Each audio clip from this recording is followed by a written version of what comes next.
Standard & Poor ka ulur vlerësimin afatgjat të Spanjës duke e quar nga AA në AA- për shkak të rritjes së dobut ekonomike dhe niveleve të larta të borxhit në sektorin privat. Agjencia e kreditimit ka shtuar se edhe papunësia e lartë e vendit mbetet një pengesë për ekonominë.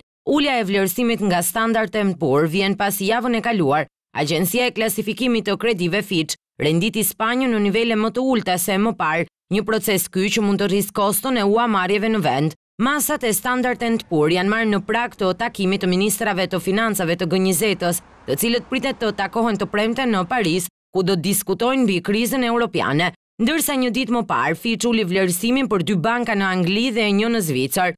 Nga ana e saj, agjencia Standard & Poor tha në një deklaratë se pavarësisht nga shenjat e elasticitetit në ecurinë ekonomike gjatë vitit 2011, ne shohim rreziqe në rritje. Për sa i përket perspektivave të rritjes në Spanjë, kjo për shkak të papunësisë së lartë, të nivelit të lartë të borxhit në sektorin privat, si dhe ngadalësimit ekonomik të Spanjës me partnerët kryesor tregtar. Standard & Poor vuri në dukje se shteti spanjoll është i pafuqishëm për të zbatuar reformën e tregut të punës, ndërsa theksoi se sipas parashikimeve, profili i sistemit bankar spanjoll do të dobësohet më tej.